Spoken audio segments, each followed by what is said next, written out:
আসসালামু আলাইকুম, welcome to kitchen craft. আজ আমি তৈরি করব দারুণ মজার ও সুস্বাদু ইভিনিং স্ন্যাক্স। মাত্র 5 মিনিটে ঘরে থাকা কিছু উপকরণ দিয়ে তৈরি করে নিতে পারবেন সুস্বাদু এই স্ন্যাক্স। চেষ্টা করেছি একটু ভিন্নভাবে তৈরি করার, বাচ্চাদের টিফিনে কিংবা মেহমান আপ্যায়নে বানিয়ে নিতে পারেন এই রেসিপি।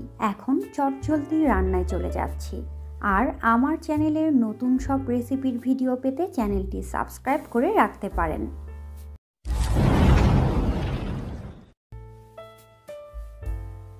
সুস্বাদু স্ন্যাক্স তৈরির জন্য প্রথমে একটি বাটিতে নিয়ে নিচ্ছি পেঁয়াজ কুচি,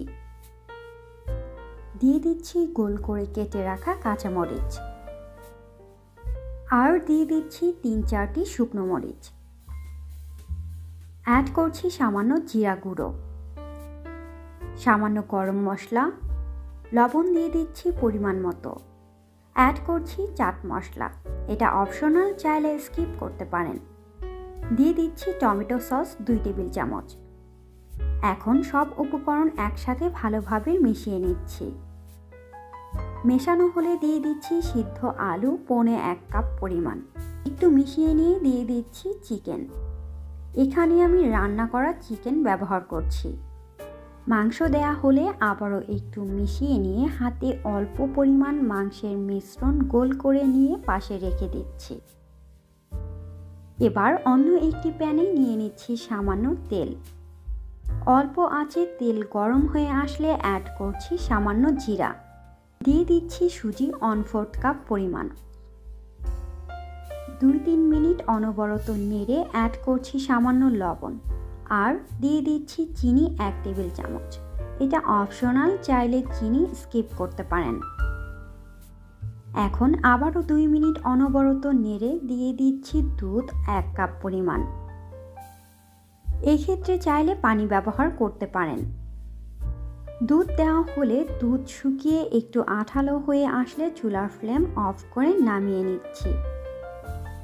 ঠান্ডা হয়ে আসলে একটু মথে নিয়ে বেলনির সাহায্যে বেলে মোটা রুটির মতো তৈরি করে নিচ্ছি। রুটি তৈরি করে নেবার পর কুকি দিয়ে গোল শেপ তৈরি করে নিচ্ছি। গোল করে নেবার পর চিকেনের মিশ্রণ দিয়ে তারপর আবার সুজির মিশ্রণ দিয়ে দিচ্ছি। একইভাবে আমি সবগুলো স্ন্যাক্সের শেপ তৈরি করে নিচ্ছি। এখন নাইফের সাহায্যে ডিজাইন করে নিচ্ছি। আপনারা চাইলে কাঁটা চামচ দিয়েও এভাবে ডিজাইন করে নিতে পারেন। সবগুলো স্ন্যাক্স রেডি, এখন ভেজে নেব। এই জন্য একটি প্যানে নিয়ে নিচ্ছি তেল পরিমাণ মতো। চুলার আঁচ হাই ফ্লেমে রেখে তেল গরম হয়ে আসলে অ্যাড করছি স্ন্যাক্সগুলো। এক পাশ একটু ব্রাউন কালার হয়ে আসলে চামচের সাহায্যে খুব সাবধানে উল্টিয়ে অপর পাশ ব্রাউন হয়ে আসা পর্যন্ত অপেক্ষা করব। এক্ষেত্রে অবশ্যই খেয়াল রাখবেন তেলটা যেন খুব ভালোভাবে গরম হয়, না হয় প্যানের গায়ে লেগে যেতে পারে। দুই পাশে দেখতে পাচ্ছেন হালকা ব্রাউন কালার হয়ে এসেছে। এখন চুলার ফ্লেম অফ করে চুলা থেকে নামিয়ে নিচ্ছি।